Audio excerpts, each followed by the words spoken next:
Okay? At ibig sabihin, hindi po siya physical or ibig sabihin not bodily, unlike us. Okay, na tayo po ay physical, may physical being or may katawan. So in Luke chapter 24:39, okay, I want you to open your Bible. Okay, have your Bible besides you para anytime na tayo po ay magbabasa ng bersikulo, ay nandyan po kayo lagi. Okay? So, Luke chapter 24, verse 39. In one of the Luke chapter 24, okay, verse 39. Behold my hands and my feet, that it is I myself. Handle me and see, for a spirit hath not flesh and bones as ye see me have. So, ito po yung setting na sinasabi ni Jesus Christ after He was resurrected from the dead. Nakausap niyo po yung kanyang mga disipulo, especially si Thomas na meron siyang doubt kung si Jesus ba yun o hindi. So itong versikulong ito, actually it's not against to what we have said, na ang isa sa mga essence ng ating Panginoong Diyos ay God is a spirit, which is no body, no physical aspect. Pero ang bersikulong ito na sinabi po dito ay si Jesus po ang tinutukoy dito na proof of His bodily resurrection. Okay, behold my hands and my feet, that it is I myself. Okay, handle me and see, for a spirit hath not flesh and bones as ye see me have. So, ito po ay proof, okay? Kasi Jesus Christ was incarnated to a human body, and then He died physically, and then He rose again with a physical, pero immortal na po yun, okay? Just to give proof, okay? Na He has that bodily resurrection. Okay? So, it could not contradict po dun sa ating sinabi kanina that God is a spirit na walang bodily form or physical. So, ibig sabihin, as a spirit, He is not subject to any limitations to which possessions of body subjects to human beings. So, if we say God is a spirit, okay, so hindi po siya limitado. Okay, hindi kagaya sa atin na limitado po tayo dahil we have a body. So, kaya nga in Exodus 20 verse 4, ating nabanggit na God forbids the making of graven images or likeness. So, He is against idolatry. So, and then we studied last meeting na mayroon siyang mga expressions, okay, sa bodily parts, which is hands, feet, eyes, ears. So ito po ay tinatawag sa figure of speech na anthropomorphic or symbolic representations which serve to make God real and to express His various interests or powers and activities. So yan po ang tawag doon, anthropomorphic view or symbol. Okay? Para maintindihan po nating mga tao ang patungkol sa Diyos. Okay? Thank you very much, Pastor Hope. And then,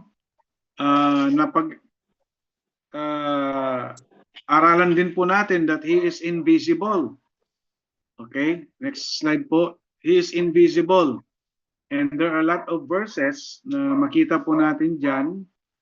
And some of those ay nabasa po natin. Okay? But may mga versikulo din na nagsasabi na nakita po siya ng mga tao. Okay? Yung afterglow of God. Especially sa karanasan ni Moses. Okay? So may tinatawag po na theophanies Okay? Ito po yung manifestations of deity in visible form. So, and then the word, the angel of the Lord, was visible manifestation of deity.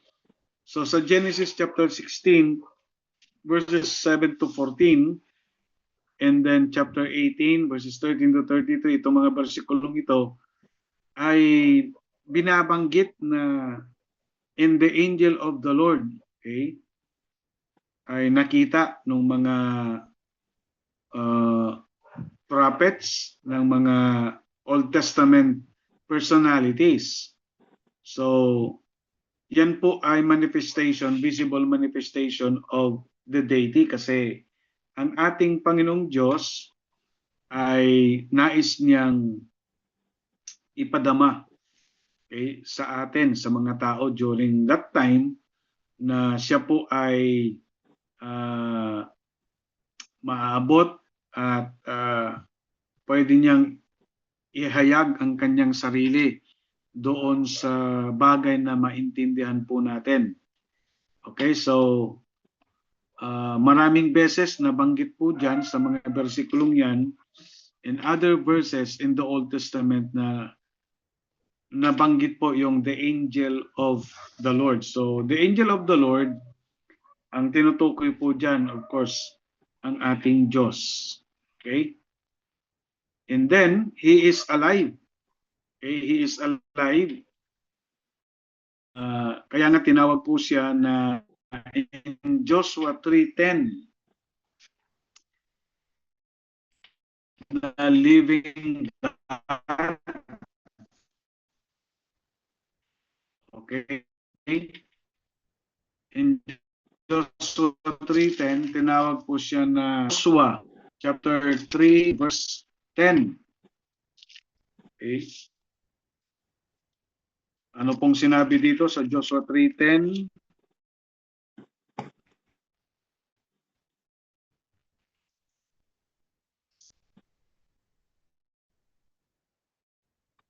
And Joshua said, hereby ye shall know that the living God is among them before you, Canaanites and the Hittites and the Hivites and the Perizzites. So makita po natin dito, the living God is among you. And other verses na nandyan po sa ating screen. Opo. So makita po natin dito that lies implies feeling, power, and activity. Okay, dahil siya po ay buhay na Diyos, ito po ay nagbibigay ng katotohanan na meron po siyang feeling, may damdamin, may kapangyarihan, at may mga ginagawa. In Psalms 115 verse 3. Sige po, pakibasa po. Psalms 115 verse 3. Pwede bang may magbukas sa inyo dyan ng kanyang Bible and basahin po yung Psalms 115 verse 3.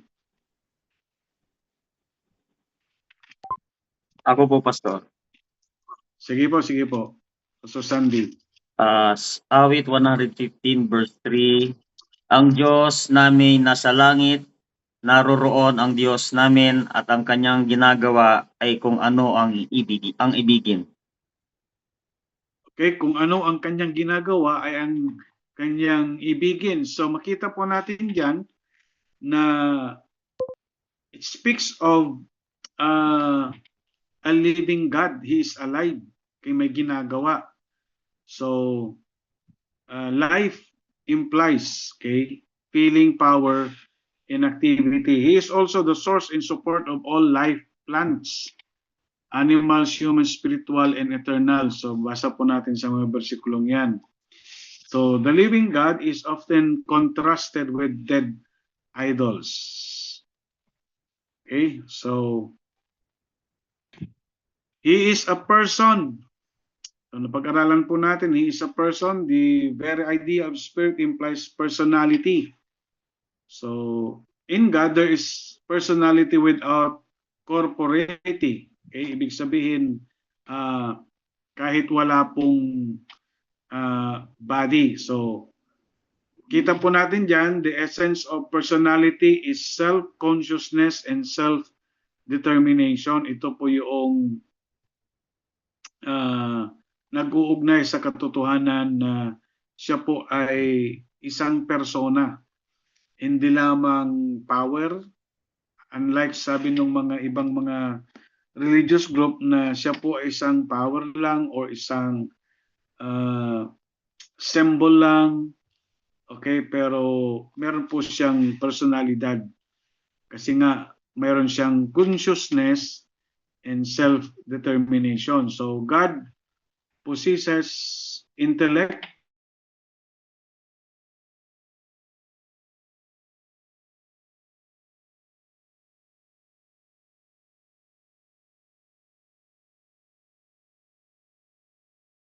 feeling, and will in his will is concerned. So,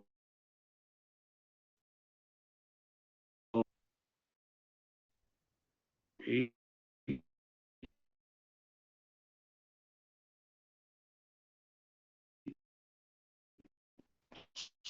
So,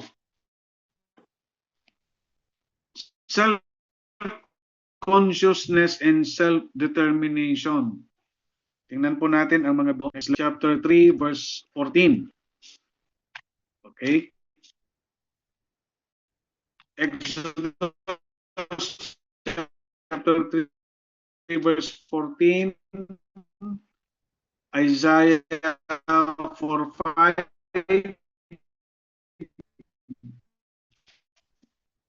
and 1 Corinthians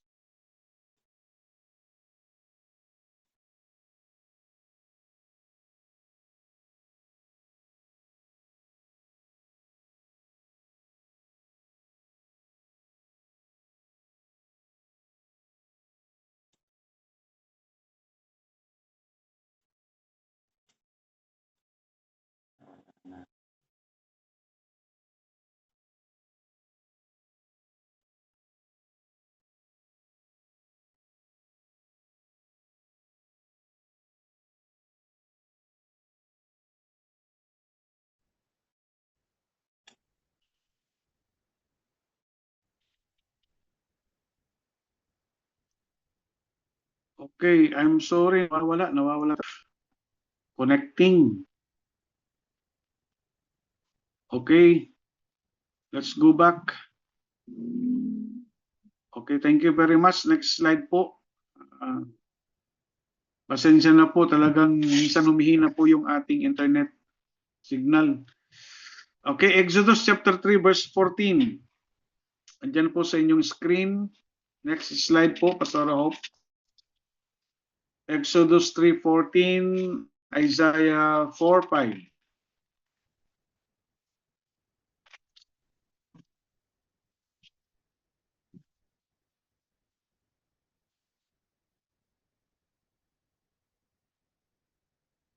And God said unto Moses, I am that I am.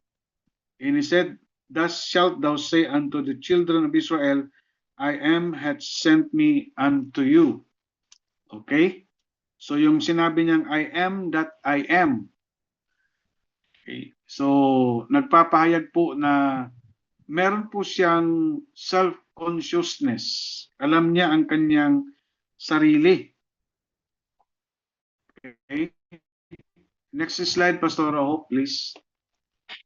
And Isaiah chapter 4 verse 5. Isaiah chapter 4 verse 5. Okay. And the Lord will create upon every dwelling place of Mount Zion and unto her assemblies a cloud in smoke by day in the shining of a flaming fire by night, for upon all the glory shall be a defense. Okay? And even sa 1 Corinthians 2:10. Sa self-determination, pwede bang basahin nyo ang Job 23 verse 13? Okay, I want you to read Brother A.G. Simon, Job 23:13. Romans chapter 9 verse 11, si Arland Manzano. And then Ephesians chapter 1 verse 9 and 11, si Ma'am Marian Santiago.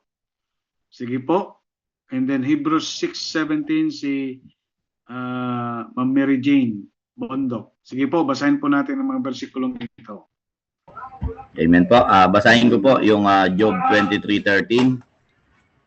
But he is in one mind, and who can turn him? And what his soul desired, even that he doth. Okay. So, makita po natin dyan, no, yung sinabi na yung kanyang mind, one mind, desire, okay, yung word na desire, and then do it. So it speaks of self-determination. Romans 9:11.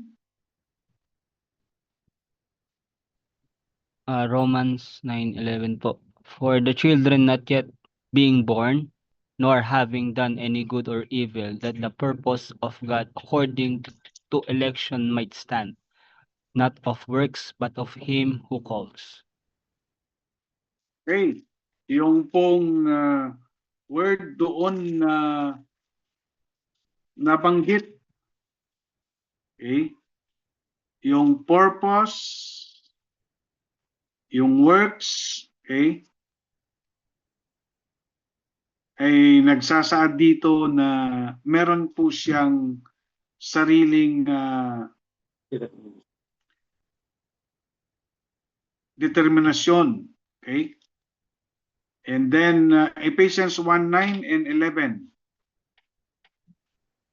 Ephesians 1:9, he made known to us the mystery of his will according to his good pleasure, which he purposed in Christ.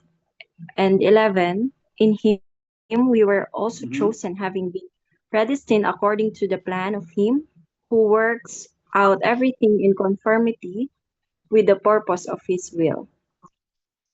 Okay, so speaks also of self-determination. Okay?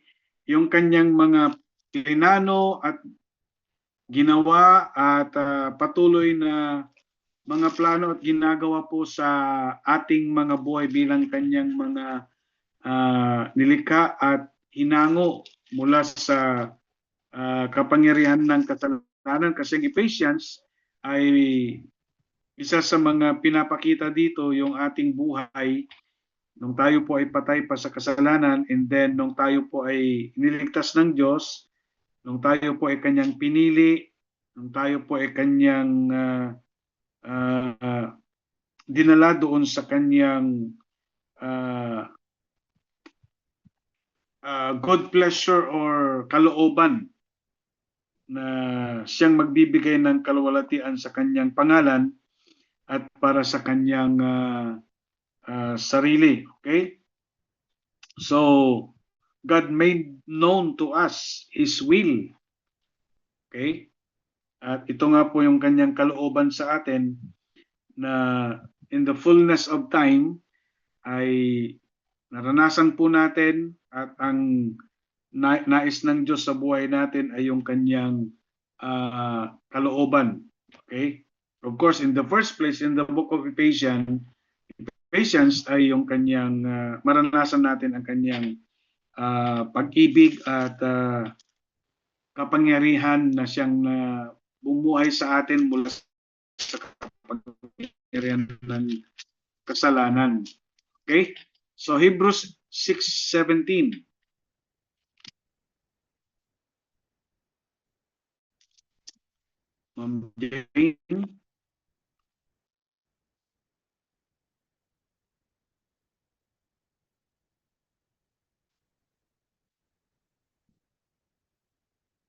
God willing more abundantly to show unto the years of promise the immutability of his counsel, confirm it by an oath. Okay, so ito pong versikulong ito ay ang Diyos nagbibigay ng kasiguruhan or God's guarantee of faithfulness to His obligation. Okay, na sinasabi dito na His promise ay matatanggap po ng natin na nagmamana po ng kanyang mga pangako na hindi po magbabago. At ito po ay kanyang sinabi by oath of Himself. Okay? So, in the context of the benefits of this promise, ay of course nagmula po doon sa kanyang pangako kay Abraham and then hanggang sa ating kapanahunan ngayon. Kasi nga po, si Abraham ang siyang father of all nations, father of faith natin. Kaya lahat ng nanampalataya kay Kristo ay kasama po sa linya ng mga benefits o mga pangako ng Diyos kay Abraham, which is sa kanyang dakilang katapatan sa atin ang siyang nag-uubliga sa kanya na kanyang tutuparin. So, yan po ay nagpapakita ng self-determination, which is itong self-conscious and self-determination ay nagbibigay ng isang katotohanan that God has a personality or is a person. So, next slide, God as possessing the psychological characteristics of personality. Okay, the inner or mental aspects ng pagiging persona o isang persona ang ating Panginoon or has that personality. Okay, next slide, Pastor Hope. So that over in, okay, volation, speaking, nagsasalita siya, nakakakita siya, siya po ay manlilikha. Okay? Balik mo muna, Pastor Hope. Yan. And then, hearing, nakakarinig po siya, grieving, talagang na-upset din po siya, nasasaktan siya. Okay? Repenting, ibig sabihin nagsisi siya kung bakit niya ginawa pang tao in that context kay Noah. And then being angry. Okay, maraming beses sa Bible nabanggit na ang ating Panginoong Diyos ay nagalit. Okay? Compassionate, maawain, upholder. Okay, so these are some of the psychological characteristics of personality at meron po ang ating Diyos nito. Okay, so praise God na siya po ay may mga psychological characteristics na ito, and it would greatly help us and continue to trust Him, lalong-lalo na sa ating kapanahunan ngayon, di ba? Napakatindi po ang crisis na ating nararanasan dahil sa giyera ng Middle East. Okay? But thank God, ang ating Diyos ay may sapat at siya po ay talagang napakagaling. Alam niya. Okay? So, sensible din po siya, nakakaramdam siya kung ano yung ating mga nararamdaman ngayon. Sensitive din po siya. Alam niya ang kanyang gagawin. Alam niya ang kanyang ibigay na tulong sa atin. Okay? So, these are some of the psychological characteristics of personality na meron po ang ating Panginoong Diyos. Okay? Erroneous beliefs about God. Okay? Erroneous beliefs about God. So may mga grupo ng mga tao or magagaling na mga tao na mali ang kanilang paniniwala patungkol sa Diyos. Ito yung atheism. Number 1, atheism. Sabi po, denies the existence of any deity Okay, believes that the universe came about by chance. Tindi, no? Okay, always existed, sustained by resident impersonal laws. Okay, so makita po natin dyan na ito po yung paniniwala ng atheism na hindi naniniwala na merong isang Diyos. Okay? At sabi dito na ang ating kinalalagyan na universe ngayon ay came by chance. Okay? And then philosophical atheist. Okay? Ito po yung isa sa mga bahagi nitong atheism denies that God exists. Okay? So totally na walang Diyos. Pero yung practical atheist, okay, sabi dito, who lives as if God did not exist. Okay? At maraming practical atheist ngayon.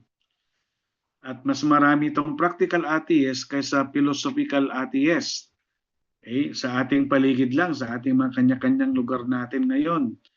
May mga tao, maraming tao naniniwala na may Diyos. Pero the way they live, okay, ay parang walang Diyos na they are accountable for. Okay? So, practical atheists. Who lives as if God did not exist. Okay. Another thing, agnosticism. Agnosticism, okay, ang sabi po dito from two Greek words, meaning not knowing. Sige po, Pastor Rob, next. Okay, thank you. So, agnosticism, ibig sabihin, merong Diyos, pero di natin kayang malaman patungkol siya. So, denies the possibility of the knowledge of God. We cannot comprehend God, sabi dito. That is, know Him perfectly. But we can apprehend Him, that is, know of Him. So, makita po natin dito na ganun po ang agnosticism. We could not comprehend God. Okay. Dr. D.S. Clarke said, we can know that God is without knowing all that He is. Okay? Totoo po ito. Marami po tayong alam patungkol sa Diyos, pero hindi natin talaga alam lahat ang patungkol sa Kanya. Sabi dito. So, Exodus 33 verse 20, Job 11 verse 7, Romans 11:33. So, I want you to read these verses tonight. Exodus 33 verse 20. Sige po, kung sino po ang nakahanap ni Job 11 verse 7. Tingnan po natin ang mga bersikulong ito that refutes the view of Gnosticism. Romans 11:33 and 34. Sige po. Sino po sa inyo ang magboluntaryo?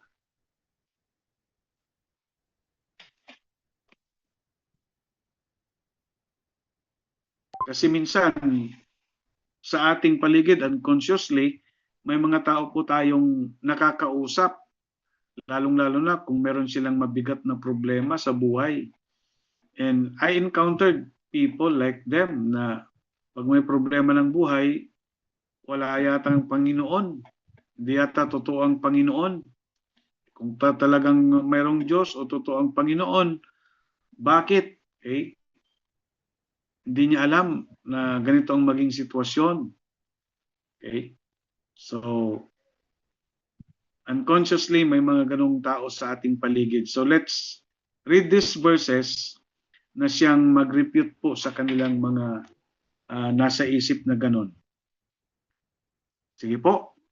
Please cooperate and open your Bible and read these verses. Ako po, Pastor. Exodus Sige po. 33 verse 20.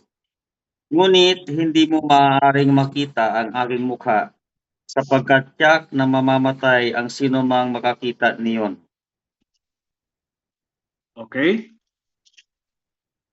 Bakit ganyan ang sinabi ng Panginoong Diyos? Okay? Which is,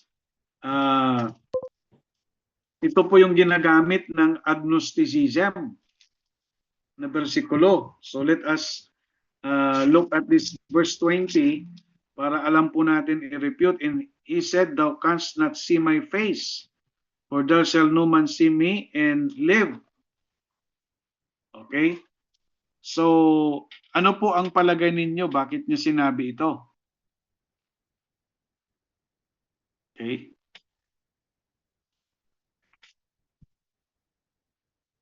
Ito po yung pagpapahayag ng Diyos sa kanyang sarili being a holy God. Okay? Being isang Diyos na yung sinabi natin kanina na God is a spirit. Okay? So, ito po yung ibig sabihin ng bersikulong ito, yung new revelation of God. Okay? Sa panahon po ng ni Moses. Okay? Lalong-lalo na yung panahon na he gave the tables of the law, okay, sa mga Israelitas. So, you cannot see my face. Okay? His usual glory and in the light that hindi po kaya ng ating mga mata, our physical eye, okay, yung pong face ng ating Panginoong Diyos. So pinapakita dito that Moses was then looking upon the visible of God's spiritual body. Okay? So makita po natin na hindi kaya ng ating mga mata, pero it doesn't mean na hindi natin siya, it doesn't mean na hindi natin pwedeng malaman kung ano siya o ano ang kanyang mga ginagawa. So, in Job 11 verse 7, pakibasa po.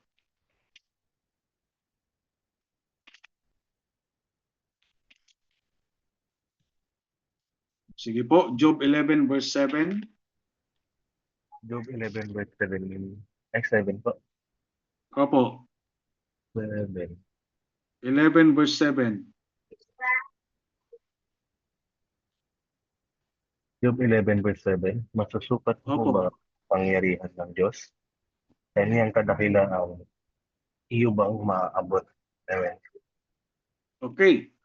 So, ang ibig sabihin ng bersiklong yan ay yung pong omniscience and omnipotence of God. Canst thou by searching find out God? Okay. So, canst thou find out the Almighty unto perfection? So, itong bersikulong ito, ang tinutukoy po ay ang kanyang omnipotence and omniscience. Okay? Na katangian. So, talagang hindi natin matarok, hindi natin maabot yun. Kumbaga, hindi natin masusukat yung kanyang omniscience and omnipotence, yung kanyang kapangyarihan. Pero, yung kanyang pagiging omnipotent ay nararanasan natin. Yung kanyang pagiging omniscience ay nararanasan natin.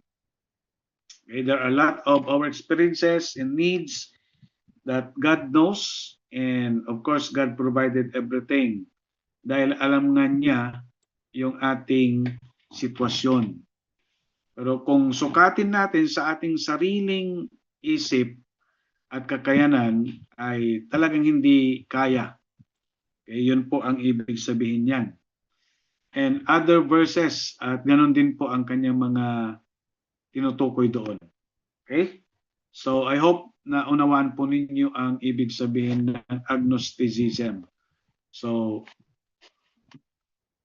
ang sabi nila, hindi natin kaya, okay, ang malaman patungkol sa kanya. Oo, hindi natin kayang malaman ang lahat. Pero maraming mga bagay ay sa salita ng Diyos na pwede nating malaman. Ang iilan, especially those truths that will benefit our lives. Okay? And then another thing is polytheism. Polytheism. Okay, the worship of many gods. So this is very prominent to us, very particular tayo dito sa polytheism, the worship of many gods. From two Greek words, poly meaning many and theos meaning gods. So it is based on the idea that the universe is governed not only one force but by many. So there is a God of water, a God of fire, a God of the mountains, a God of war, etc.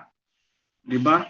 Maraming mga beliefs tayo noon at yung iba ngayon, kapag tayo po ay napupunta sa isang bundok, okay, may mga nagsasabi sa atin minsan na huwag niyong galawin yan, yung puno na yan. Okay, kasi may nakatira dyan. Okay? Kaya ganyan po, marami pong mga pamahiin na ganon na yung mga anito-anito, especially sa mga bundok, okay, naniniwala pa rin sila doon. May kasabihan nga, meron nga dito sa amin yung mga matatanda, okay, na pag tapon ka ng isang kumukulo or mainit na tubig, lalong-lalo na pag gabi, kailangan magbari-bari ka raw kasi baka nandyan sila at matapunan sila ng mainit na tubig. Okay, so yung mga ganun na kaisipan. Okay, so ang polytheism, makita po natin doon yung paganism, which made gods of finite objects in natural forces. Sa Romans chapter 1 verse 25, ipinapakita doon itong paganism na lahat ng mga material nakikita na hawakan natin ay bahagi, okay? Bahagi ng pagiging Diyos, ng ating Diyos, sabi nila. Okay? Kaya may mga finite objects and natural forces na yun po ay kumbaga bahagi noong pagiging Diyos. Kaya in Romans 1:25 and the rest of the verses ay instead na ang creator ang sinamba ng mga tao doon ay ang creation ng Diyos. Okay, ang creation ng Panginoon. For example, sa India, okay, there are trillion gods ang India na kinikilala nila. At sa mga animals, okay, ang pinaka-head na sa mga animals na kinikilala nilang Diyos ay ang baka ayon po sa sinabi nung isang book na aking nabasa. So, ganun po kapatid. And then 1 Thessalonians chapter 1 verse 9, ay sinabi ng Apostol Pablo na mula sa pagkakilala at pananampalataya ninyo sa mga Diyos-Diyusan, sabi doon kayo po ay nagkaroon ng pagbabago ng buhay at kumilala kayo sa isang Diyos, sabi ni Paul sa mga taga-Thessalonian Church. And other verses na nandyan po sa ating screen ngayon. So, paganism, marami pa hanggang ngayon, especially dito sa area ng ating region sa Luzon. Okay. Na marami pa rin mga naniniwala sa mga ani-anito, mga espiritu ng minsan nga merong isang puno dito sa papunta dito sa aming barangay. May isang puno na napakalaki at yung ibang mga paligid niyang puno at mga kawayan ay tinumba na. Okay, at itong punong ito ay natatakot po silang itsinso. Okay? At yun nga, ang sabi nila, ang daming nakatira daw doon sa punong yun. At sabi ko naman, jokingly, Kung ibibigay nila sa akin yung puno na yan, akong papachenso at gawin kong panggatong. Okay? Something like that. Okay? Na dahil ang laki ng puno ay yun po ay nakatira daw ng Diyos ng puno doon. Okay, so polytheism and paganism. And number 4 is pantheism. Okay, pantheism from the two Greek words, okay, meaning all is God. Pan, all, theos, God. So holds that all finite things are merely aspects, modification, or parts of one eternal and self-existent being. Okay, so yung sinabi ko kanina na lahat, okay, ay aspeto or pagpapahayag, bahagi ng isang Diyos. Okay, so ayon din po sa mga bersikulo na ating nakita kanina sa previous PowerPoint natin. Okay, so pantheism, all is God. Okay. And then deism admits that there is a personal God who created the world, but insists that after creation, he left to be governed by natural law. So, ito yung paniniwala, kapatid, na may isang Diyos na gumawa, pero pagkatapos niyang ginawa, sabi niya, bahala na kayo sa buhay ninyo. Gaya ng isang babae, nagluwal ng isang sanggol, at inilagay niya sa isang karton at iniwan doon sa harapan ng isang malaking simbahan or malaking gate, at sa isip-isip niya, bahala ka na dyan, aking anak, hindi kita mabubuhay. Pero ang ating Diyos ay hindi po ganun. He created us, and ang sabi ng Acts 17:28, in Him we live and move and have our being. So, He created us after creation, okay, mula noong, actually sabi ng salita ng Diyos kay Jeremiah, mula nung nasa sinapupunan ka pa ng iyong ina, batid na kita, kilala na kita. So hanggang ngayon ay nararanasan po natin ang gabay at tulong at pagkalingan ng ating Panginoong Diyos, because we believe na isang Diyos na mawain, isang Diyos na hindi tayo iiwan at pababayaan. Hebrews 13:5 sabi niya doon. Okay, hindi kita pababayaan, iiwan maging sa dilim.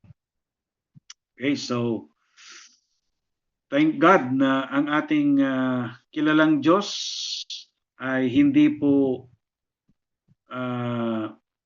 kabilang dito sa mga grupo o kinikilala ng mga grupong hindi naniniwala or may maling paniniwala sa ating Diyos na buhay. Okay, so yan po yung ating mga lessons ngayong gabi.